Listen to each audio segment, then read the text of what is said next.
Hello everyone. A warm welcome to all of you to the another interesting Q&A episode of QA Touch. And today we have a passionate QA women leader, a blogger, speaker, and more than a person who is giving fostering ideas to many startups and having a rich industry experience working with the top tech companies. And always her focus is on the productivity of the QA and dev teams. I'm currently working as a engineering manager with Hippo Insurance. Let's give it up for Niranjani Monoharan. So welcome Niranjani. I'm very excited and happy to have you today for this interview. Over to you Niranjani for a few words. Thank you, Sivaranjani, for a warm welcome. Hi, everyone. I'm Niranjani. I'm currently the engineering manager at Hippo Insurance, leading quality and test automation efforts and trying to help improve developer productivity. Happy to be here. Thank you. Thanks for your words. Yeah. So I think we can move on to the first question for this interview. So in the current fast-paced software delivery cycle, everything needs to be done as quick as possible with utmost perfection to the end user. With that said, so automation comes into the picture to make testing fast as possible. There are different perspectives, perceptions, facts about automation. I want to know from you, Niranjani. So how does automation testing enhance the quality of a product? Yeah, it's definitely a topic that involves a larger discussion. So I would probably start with trying to figure out what problems a company is trying to solve, because most of the times what happens is everyone wants to automate because that's the next big thing in the industry and they don't want to be left behind. But it also goes back to why are we even automating in the first place? Are we trying to improve the release cycle, or is the focus more on scaling testing efforts? Because each company has different challenges. So the first step would be to understand what problem we're trying to solve. And once we understand that, we need to cater our automation efforts accordingly. So say, for example, you're working for a startup. In that case, most of the times what happens is startups have limited QA resources. And in that case, you cannot necessarily think about scaling automation efforts. Instead, your focus would be more on how do we expand test coverage. So in that aspect, you could potentially introduce automation and say, we want to probably, if it's say a web application and a mobile application, you probably want to introduce automation to help speed up your testing process. So even if there are 2 or 3 QAs in the team, maybe they could start focusing on automating some of the scenarios so that it helps them release the product quickly to the market.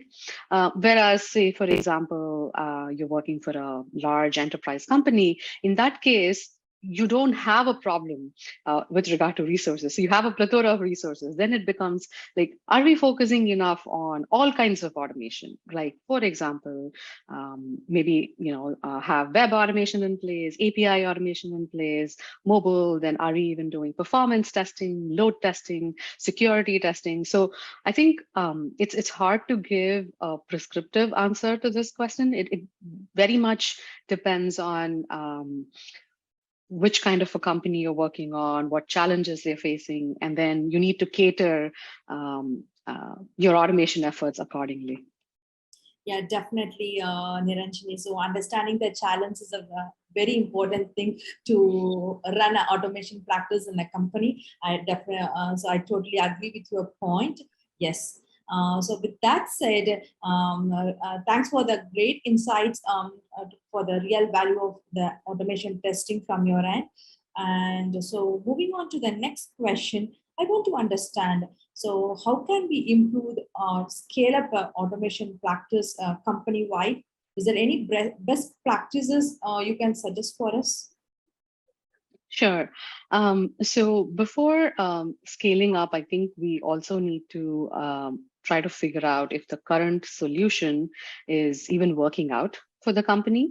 Like, say, for example, you join a company and as a quality leader, if your goal is to scale automation efforts, before even jumping into coming up with solutions around that, you may want to understand if the current automation efforts are catered towards solving the actual problem. So sometimes what happens is someone who originally set up the automation framework in place may not necessarily have thought through long-term vision around how or what kind of challenges we're going to foresee in the future. So it could be that the current automation setup doesn't necessarily add value. It probably caters just to the QA team and not necessarily to the whole of engineering. So we need to understand that, because most of the times I myself have been in situations where I was just dragged in and then I was told, hey, how do we go from here?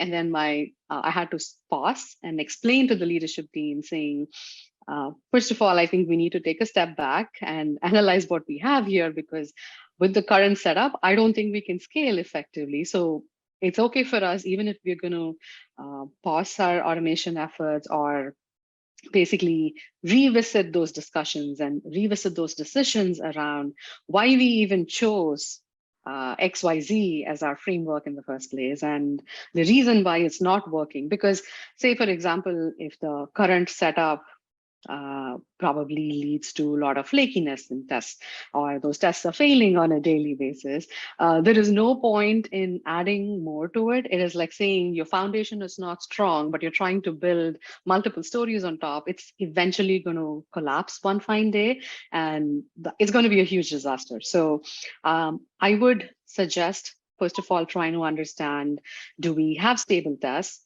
Are those tests catering to not just the QA team, but also the engineering team? So when I say engineering, like, do developers, are they even involved? Because most of the times, one of the problems I've seen is QA teams generally tend to have siloed automation efforts. And well, it's a good start. Of course, they want to scale their testing efforts. So it's a good start, but it doesn't scale effectively, because unless you involve engineering, they have no idea what is going on. And once they try to scale efforts, then it becomes like the QA team cannot alone be responsible for automation. We need to start involving engineering. And at that point, everyone realizes, oh, we didn't make certain decisions the way it should have been made in the first place. So I would want to question that first. And if your answers to all these questions is yes, we already have engineering involved, we are already collaborating with engineering teams, and they're also writing automated tests for us, and we have stable tests in place, then in that case, the next step would be to, how do we scale? So let's focus on parallelizing test runs. Let's reduce the test execution time, because that is how you want to get results quickly. Like, say, for example, if there is a pull request created by a developer, and if they want to run tests against their PR, they should be able to get the results within like 5 minutes to tell them that whatever change they made is not going to break anything. So the quicker they get the response, it's actually adding value to them. So they're able to figure things out easily, and they're able to go back, fix things, rather than wait for someone to manually test the changes. And, that's obviously going to take a little longer. So we need to make sure we have the foundation correctly in place. And then the other aspects would be performance testing and load testing, which definitely are not getting highlighted a lot more, but they are super critical to improving automation efforts and the mean time to fixing failures. For example, that's one of the metrics I would recommend looking into, because if you don't have a proper test framework in place, the engineers are probably going to fumble. They're going to take longer to fix the problem because they don't have sufficient logs in place. So there is, I think it spans across multiple factors you need to take into account. And yeah, I think so that should sum up most of the factors around how to improve scaling automation efforts. Okay, got it. That makes sense. Yeah, it's always wise to communicate to the stakeholders about the flakiness of the test, which is going to be break at a later point. And also, quality is not the responsibility only of for the quality assurance, that is the QA team. It's a responsibility for all the team, including in the engineering team as well as. So yeah, so thanks for that. Thanks for sharing the thoughts with us. And with that said, so another question popping out of my mind. So accelerating the quality efforts to scale up the growth is very critical now. So can you share the standards we need to maintain while testing to achieve this quality efforts? Sure. So with regard to standards, I think again this would be this would vary depending on what kind of product, because there are some companies that follow some compliance, and compliance related standards need to be adhered to. So in that case, those are like the critical compliance factors that you need to comply with on for each and every release. But apart from that, I would say making sure before a release you don't have any P0s or high critical bugs that could impact your release. That is definitely one of the factors you need to consider. And there are times when we will actually go ahead and still release, and you need to understand the risks and ensure that the engineering team also understands that, hey, we are still releasing with this bug in place, so here is a risk involved. And it could be because there is no easier way to test this quickly, or there is no quick fix for it because there is someone else who's trying to make a corresponding change, so they don't want to fix it right now, but they can do a hot fix the very next day. So there are a lot of situations where we won't be able to adhere to it, but I think we need to also call out the risk. And so I think priority and risk, I think this is the matrix we generally try to go over before a release. So always calling out risks is very important in that case. And what else? Maybe apart from that, again, automation shouldn't be considered as a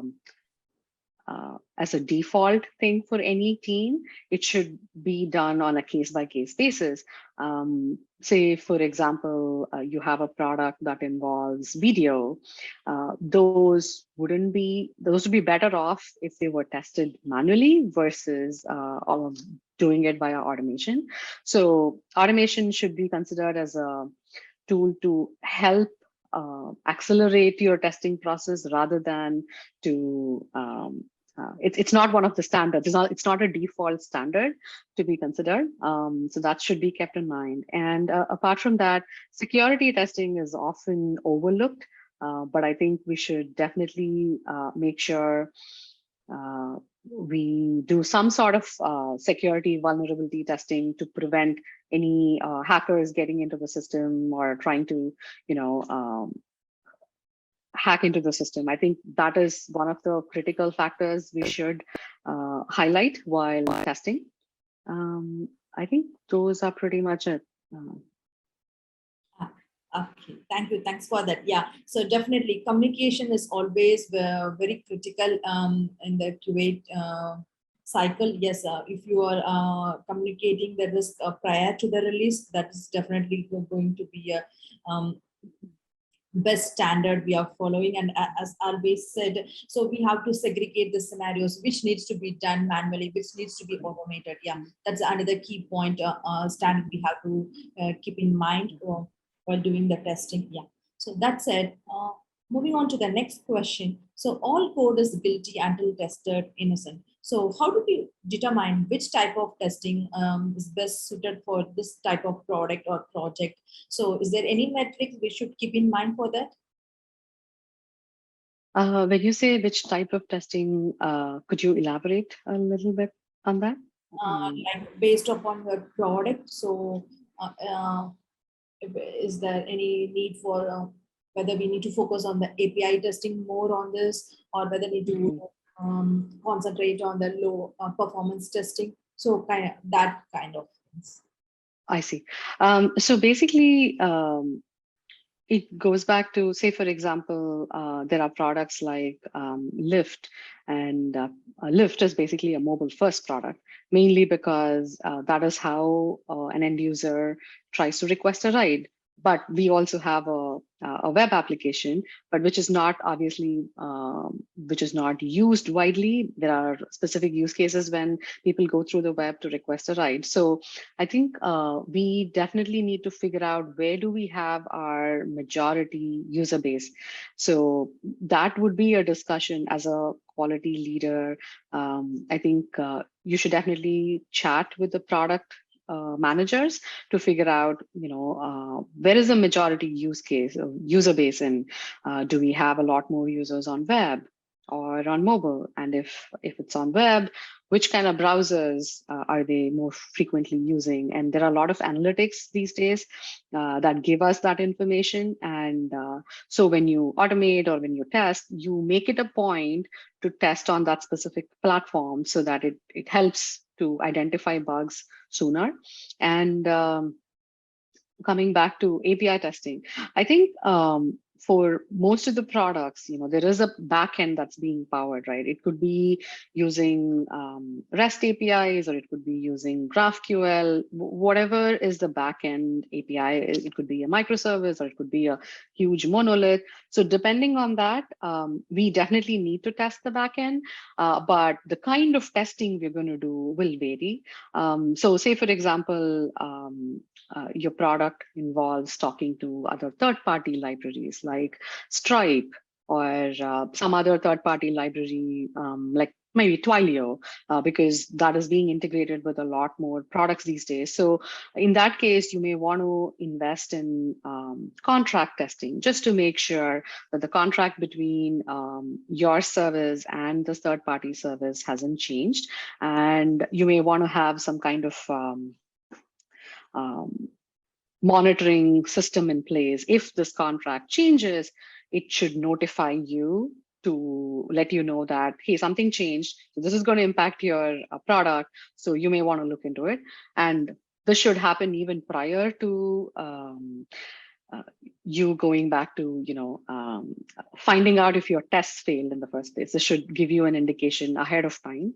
So there are different ways of testing. I think that's what I'm trying to say. So contract testing is one way, and then having your looking into what kind of API testing would you be doing.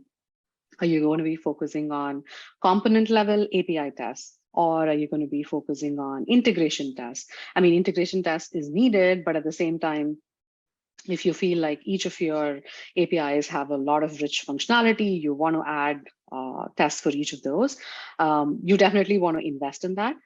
So it depends on the kind of product we're developing and the number of users using those products, because from a client side perspective, you want to take that into account.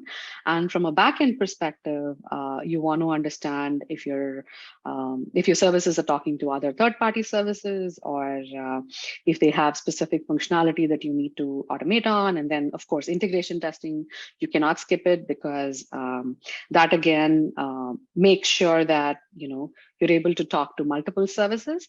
And the last one would be end-to-end testing. So you definitely want to have at least a handful of end-to-end tests that talk to both the backend as well as the client side, just to make sure everything works end-to-end. I think that should give you a better idea of I think those should definitely be covered when you're doing your regular testing, for sure. And the other aspects are obviously, it's additional, but this definitely should be mandatory. Yeah. So really a thoughtful details about choosing the type of testing based on the application architecture. Yeah, I totally agree with you. So yeah, moving on to the next question. What are the benefits of having a whole organization focused on quality, and how we can tie up into a product? Yeah, so I think it goes back to what I originally started off this discussion with, which is quality is everyone's responsibility. And what that means is a lot of companies claim quality is everyone's responsibility, but practically, I don't think they're following it. So one thing we can start doing is, apart from developers writing unit tests, I think they should also be involved in writing some integration tests. So that way they understand, say, for example, they make a change to a backend service, and they have no idea how this is going to impact, because they just tell the QA team, hey, go ahead and test this. But unless they themselves write that integration test, they wouldn't understand, or they wouldn't even know that whatever change they made is actually not working as expected. Whereas if it's a client-side change, it's very easy for them to go look it up in the UI. But then for backend changes, we don't have the developers are not necessarily involved. So if they are involved, especially with writing at least the happy path automated tests, they would understand, or they can identify issues much early on in the process. And this is like, say, for example, um, developers generally push their code to the develop branch, and then eventually it gets pushed to staging and then pre-prod and production. So if they write this critical happy path scenario before they push their changes to staging, they would have actually identified issues much early on in the process. It's going back to saying we are shifting left, and as a company, everyone shifts left. So that's one aspect. One of the advantages of having whole company approach towards quality. And the other thing we can do is, again, this is not necessarily practiced in all companies. So product managers come up with a spec, and engineering teams are involved initially, where product managers and engineering try to discuss and figure out how we want to implement certain features. Whereas the quality team and the automation team are definitely not involved at this stage. They're involved at a later stage. So, and then they're asked to come up with a test plan, and everybody reviews it. Instead, if product managers, because they come up with a spec document, if they call out what are the critical test cases that should be tested, this makes everyone's job easy, because they come up with a high level test plan, and then the QA team and basically adds more to it, saying, hey, these are critical, great, but there are also edge case scenarios we would want to test, and they augment the test plan given by the product manager. So again, we're involving product, engineering, and quality very early on. This is like in the requirements gathering phase, like when they are actually planning how to even implement it, when they already call out how test cases should be, or what kind of test cases should be created. And this is actually also going to help the automation team, because they can prepare how do we want to test this. So say, for example, you're testing some changes in the UI and backend.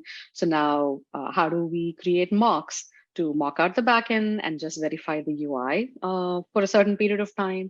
And then once the backend is ready, then you could potentially have an end-to-end test that's testing both.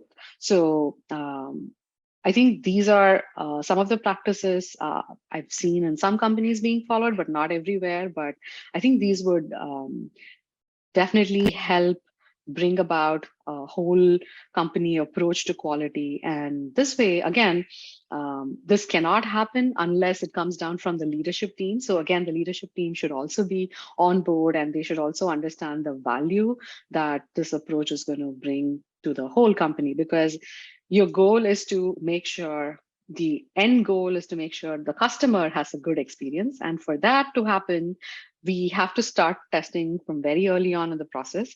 And you can call it test-driven approach, you can call it shifting left, but at the end of the day, we want to identify issues early on in the process. And for that, involving product, engineering, and the quality teams would be like super critical to making that happen. Yeah, definitely having the QA checks under another set of lens, like engineering team, is always beneficial for the product. And having that discussion in the early stage, so fills the gap even in the requirement gathering phase itself. So that is another beneficial fact for the product. Yeah. So moving on to the next question. So what are your thoughts on the leadership skills that a tester should have, in particular about women QA folks? Mhm. Sure. I think I would probably first call out the fact that women should definitely not hesitate to speak out. Generally, as women, we tend to take on a lot of responsibilities and say, this a lot of I mean specific to the testing domain. I've come across a lot of QA engineers where they take on a lot of responsibility, they don't want to say no, but in reality the problem could be that there's an engineering problem in the first place. I remember having someone on my team who was taking on a lot more than what she should be handling. Say, for example, I can elaborate on that. So the engineering team wasn't following a specific process. So say, for example, the sprint starts, but then they don't assign tickets that she needs to test early on in the process. Instead, she gets tickets to test like 2 days before the release. But she was doing it. She never even complained about it. She was doing it. And on top of it, when it comes to automation, obviously, we originally had a discussion and the team was on board to do automation, but nobody was actually doing it. Again, this should have been escalated, but we never, she never brought it up. And then there were also issues with regard to how product was communicating with her. So say, for example, when they say, when they assign Jira tasks to the QA team, the product manager should specify what are the requirements or what needs to actually be tested, but that was not happening. So instead, she was basically going around in loops, reaching out to different people. She was doing the role, wearing the hat of a product manager, wearing the hat of an engineer, trying to figure things out, and which was obviously, it was overwhelming her. So, and then when we started chatting as to, her performance was degrading, and then when we started chatting, it was obvious that it was not her, it was actually a lot of other problems which she should have highlighted, but she assumed this is how it is. And I think that's the problem I'm trying to address here. So as women, we don't tend to speak up a lot more, and we tend to accept things as such, saying, hey, this is how things are, because you've either been with the company for so long or you've been in the industry where you've run into similar problems at other companies. So one of the key things is to speak up and at least try to brainstorm with your manager saying, hey, these are the problems I'm facing. How can I improve? Not that it is a mistake on your part, because she was thinking if she opens up about this, it would come across as she's not a good engineer. But in reality, there were other problems that we should have identified early on. So that's one. And the other thing is around looking at the big picture. Most of the time, we are always focused on the narrow scope of this project or within this team, but we don't look at how is this change going to impact the company? So again, this doesn't apply to just women testers or women engineers. I think this applies to everyone. Looking at the big picture is one of the advice I got from my mentors very early on in the process. It's very hard to take a step back, especially if you're in a company where you have these fast-paced release cycles happening. There's so much going on. You need to focus on multiple things, but unless you take a step back and look at where are you going, what exactly are you with your team trying to achieve, reflecting is very key. And unless you look at the big picture, you're probably going to lose focus on where you're going and what kind of projects you're working on. So I think these two would be my critical advice to anyone in the industry. Yeah, definitely. So we have to call out prior. So and talk about the chat criticalities involved in the project, and do a fast follow up to rather doing at the later stage of and always have a discussion with your peers about the project and raise your questions prior. So yeah, well said, Niranjani. So let's move on to the next question. Um, like how to balance the people, processes, and automation to have a great quality strategy in your product. People, process, yeah. I think we definitely need to have a elaborate discussion with the leadership team, trying to make them understand why this is important for the company. So say, for example, I'm going to start with an example of a startup. So in an early startup stage where your product is still trying to gain traction from users, your focus is more on making sure you don't run into any issues, because the goal is when a customer looks at your product, say it's a web application or a mobile application, they look at your product, they shouldn't feel like, hey, this is just buggy, I don't want to use this, because these days our human beings have a very short attention span, which is probably less than 9 seconds. So if things don't load properly, or if things are buggy, they're just going to lose interest and move on. So in that case, your focus is more on how do you reduce the number of bugs in your product. So at that time, it goes back to making sure you have at least the sufficient number of people on the team to help test the product effectively. And when it comes to processes, I think having a process around, say, you have a 1 week sprint, for example. Most of the startups actually want to release more quickly. So you have a 1 week sprint. Then in that case, how many days are you giving to the QA team to test? And are they involved early on in the process? And are there scope creeps happening? Because most of the time engineering is like, hey, I have this small, tiny fix that I want to get out for this release on Friday. Can you guys just test it? Like they come to you on Friday morning to do this. And you need to have a process, like, unless this is going to be critical for the company, which is again debatable. When someone says it's a small change, it's never a small change. There's always repercussions associated with that change. So having those processes in place, like, why do you need to make a change? Why does when engineering has 4 days to work on a change, how do they expect a quality engineer to test within a couple of hours and say, this is good to go? I think coming up with those metrics and challenging engineering teams, saying, they shouldn't push something to production like a few hours before the release. Coming up with those kind of processes, I think, is very critical.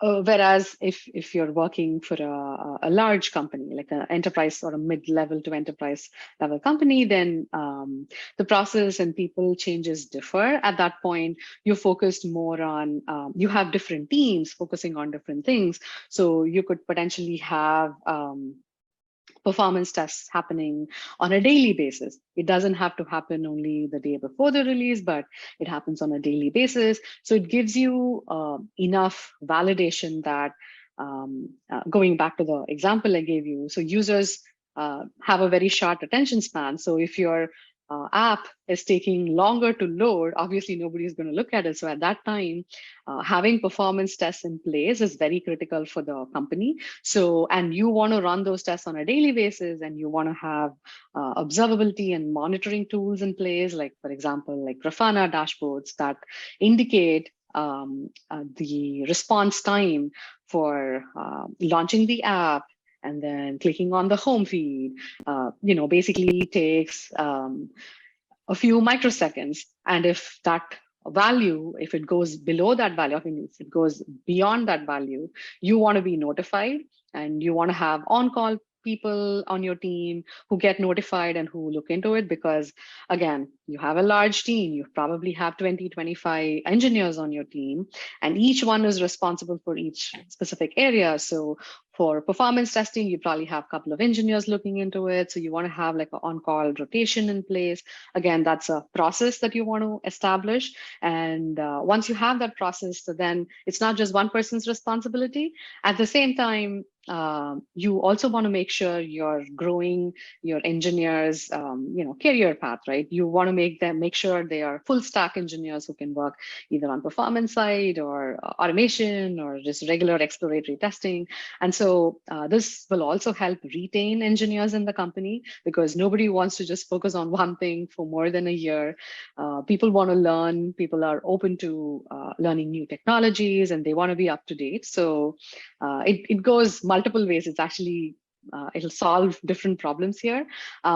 So I think, yeah, so going back, these kind of processes and making sure you have different folks addressing different problems would definitely help scale testing efforts. Yeah, I understood. Yeah, totally. I can map the scenario of moving hot fixes on Friday evening. So it's really critical to balancing between the people, the processes, and also the time frame is really a key thing. We have to concentrate to set a good quality strategy for the product. So having that said, yeah, let's move on to the next question. So I always believe reading is a form of a prayer, a guided meditation. So what are your reading recommendations to the QA community? Sure. I have a lot of favorite books, but if I were to pick from those, I would definitely call out Leading Quality by Ovia Spear and Ronald Cummings. That's one of my favorite for sure. It caters to quality engineers in different levels of their career, like be it, they could be someone who's a newbie in the industry versus someone who's a quality engineering leader who's trying to set up a vision for how the direction in which the company should move with regard to improving quality. So it's definitely a great read. I would recommend every quality engineer to read that book for sure. And when it comes to general leadership books, one of my favorite is The CIO Paradox by Martha Heller. Again, she is a CIO. I think she calls out a lot of very interesting examples and what kind of problems she runs into and how she looks at solving those. I think this goes back to what I mentioned earlier about looking at the big picture, reflecting and looking at the direction in which we're moving, even as an individual, as well as a team, as a company, which direction you're moving. I think that's a great read. And for someone who is new to the industry or maybe a mid to senior level engineer, I would definitely recommend reading the Unicorn Project and the Phoenix Project, mainly because I think in the story format, the book addresses a lot of interesting situations, similar to what I mentioned about, pushing hot fixes on a Friday to whatever these challenges that the development team and the QA team have, the communication or the lack of communication between teams. There are very interesting examples in a story format, which I think someone new to the industry or a mid-level engineer can relate to, or at least anticipate, hey, if this problem comes up, I think this is how I should be solving for it, versus trying to accept the workload and say, yeah, I'll go ahead and test it, which is not the right mindset. So I think those are my top favorite books for sure. Thank you so much. Thanks for your time joining with us. And yeah, definitely you have given a lot of knowledge today in this interview. So you have shared the knowledge to the community. It's really an insightful discussion with you, and I totally enjoyed listening to you. Thank you so much once again for giving us your time. Yeah, thank you so much. Thank you. Yeah, thank you for giving me this opportunity as well. Thank you, Shrija, and thank you, Sivaranjani.